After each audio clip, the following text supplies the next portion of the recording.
Shalom, selamat pagi saudara yang dikasihi Tuhan. Kehidupan ini adalah sebuah anugerah Tuhan yang patut selalu disyukuri.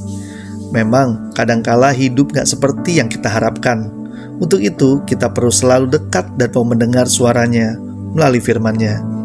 Pagi ini kita mau mendengar dan merenungkan firman-Nya. Mari sebelum mendengar dan merenungkan firman, mari kita bersama-sama berdoa. Selamat pagi Bapa di surga. Kami bersyukur buat kasih-Mu yang gak pernah habis di dalam kehidupan kami. Kami bersyukur buat hari yang baru, berkat Tuhan yang baru yang Tuhan siapkan untuk kami semua. Pagi hari ini kami mau mendengar kebenaran-Mu. Beri kami hikmat dan pengertian-Mu ya Tuhan. Kami siap mendengar dan diberkati di dalam nama Yesus. Haleluya. Amin. Tema renungan kita hari ini adalah Sampai Masa Tuaku.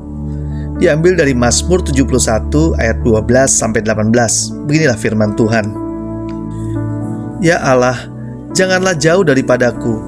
Allahku, segeralah menolong aku. Biarlah mendapat malu dan menjadi habis orang-orang yang memusuhi jiwaku. Biarlah berselubungkan celak dan noda orang-orang yang mengikhtiarkan kecelakaku. Tetapi aku senantiasa mau berharap dan menambah puji-pujian kepadamu. Mulutku akan menceritakan keadilan-Mu dan keselamatan yang daripadamu sepanjang hari, sebab aku tidak dapat menghitungnya. Aku datang dengan keperkasaan-keperkasaan Tuhan Allah, hendak memasyurkan hanya keadilan-Mu saja. Ya Allah, Engkau telah mengajar aku sejak kecilku, dan sampai sekarang aku memberitakan perbuatan-Mu yang ajaib. Juga sampai masa tuaku dan putih rambutku ya Allah, janganlah meninggalkan aku, supaya aku memberitakan kuasa-Mu kepada angkatan ini, keperkasaan-Mu kepada semua orang yang akan datang. Saudara yang dikasihi Tuhan, bicara soal tua, sampai saat ini belum ada formula yang bisa menghentikan usia kita. Setiap tahun berganti, kita akan semakin tua, bukan? Sejujurnya, kita tidak suka mengakuinya, karena kita hidup pada zaman yang memuja vitalitas kemudaan. Zaman di mana operasi plastik begitu marak untuk mempertahankan kemudaan.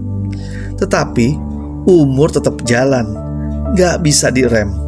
Setiap orang pada akhirnya akan sampai pada usia 30, 40, 50, 60 dan terus berlanjut.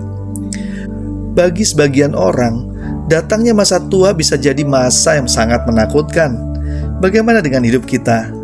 Bagaimana kita harus memaknai masa tua dan menghadapinya? Saudara yang dikasihi Tuhan, memang usia semakin bertambah dan tubuh semakin lemah. Tetapi semangat kita gak boleh kendor, serta iman kita harus tetap percaya dan tidak goyah. Pemazmur justru mengingatkan kepada kita untuk tetap terus berdoa dan meminta penyertaan Tuhan di dalam kehidupan kita, agar kita bisa menceritakan kuasa Tuhan kepada angkatan-angkatan di bawah kita. Itu berarti tidak ada alasan untuk yang tua berhenti melayani karena usia, atau yang muda berhenti melayani karena kesibukan pekerjaan. Justru hari-hari ini adalah hari di akhir zaman. Kita harus semakin giat melayani, semakin memberitakan keperkasaan Tuhan dan menceritakan keselamatan bagi banyak orang. Ya, mempercayai janji Allah akan membuat kita semakin optimis menghadapi masa depan. Penyertaannya meyakinkan kita bahwa Ia masih menyediakan waktu bagi kita untuk menghasilkan hal-hal terbaik bersama dengan kekuatannya. Mari kita berdoa. Bapa di surga, kami berterima kasih untuk kebenaran-Mu pagi hari ini. Kami percaya sampai masa tua kami semua, kami tetap dipakai Tuhan. Kami tetap semangat. Bahkan di masa-masa saat ini, kami terus makin bersemangat melayani Tuhan, makin giat memberitakan Injil keselamatan bagi banyak orang. Dan sampai masa tuaku, tetap melayani Tuhan. Ya Bapa, pagi hari ini tak lupa kami memohon berkat-berkat Tuhan menyertai. Damai sejahtera, sukacita oleh Roh Kudus menyertai kami. Apapun yang kami kerjakan hari ini dibuat berhasil, kembali lagi memuliakan nama Tuhan. Keluarga kami diberkati Tuhan, kompak, bersatu dalam melayani Tuhan. Kami percaya keluarga kami diberkati untuk jadi berkat juga buat banyak orang. Terima kasih Tuhan, kami terima semua berkat Tuhan secara utuh hanya di dalam nama Yesus Kristus Tuhan. Haleluya. Amin. Selamat beraktivitas. Tuhan Yesus memberkati.